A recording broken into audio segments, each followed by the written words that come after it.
દેવભૂમિ દ્વારકા જિલ્લાના ગઢેચી ગામના સર વિસ્તારમાં ખેડૂતોની હાલત કફોડી થઈ છે। હજુ ચોમાસાના પાણી ખેતરોમાં ભરાયેલા હોવાથી ખેડૂતોમાં ચિંતાનો માહોલ છે અને ખેડૂતોનું જીવન નિર્વાહ મુશ્કેલ બની ગયું છે। મુખ્ય પ્રધાન સુધી રજૂઆતો કરી છે, પરંતુ જવાબ માત્ર કાગળ પર જ મળી રહ્યો છે। વાસ્તવિકતા કંઈક અલગ જ જોવા મળી રહી છે અને કોઈ અધિકારી પણ અહીં આ સમસ્યાનું નિરાકરણ લાવવા માટે ફરક્યો નથી। ચોમાસું તેમજ શિયાળુ સિઝન પણ પૂરી નિષ્ફળ ગયેલી હોવાથી ખેડૂતોએ સરકાર પાસે યોગ્ય વળતર આપવાની પણ માંગ કરી છે। અમારે અત્યારે 100 થી 125 ખેતર ડૂબમાં છે। ખેડૂતોની ગંભીર પરિસ્થિતિ છે। અત્યારે ખેડૂતનો પશુપાલનને ક્યાંક બાંધેલું છે।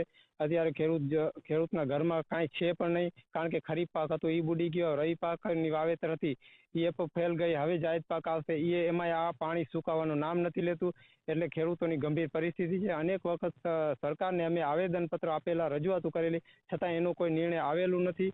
આ ફેરે આ વર્ષનો વરસાદ જોરદાર વરસાદને લીધે સર વિસ્તારમાં ખૂબ જ પાણી ભરાઈ ગયા છે। છેલ્લા 4-5 મહિનાથી અતિશય પાણી ભરાવાને લીધે આમાં 80 થી 100 ખેડૂતો છે એ સ્થળાંતર કરવું પડ્યું છે અને એના પરિવાર સાથે હાલમાં ખેડૂતને રોજગારીની બધી તકલીફ ઊભી થઈ છે અને રસ્તામાં આવવા જવામાં પણ તકલીફ છે।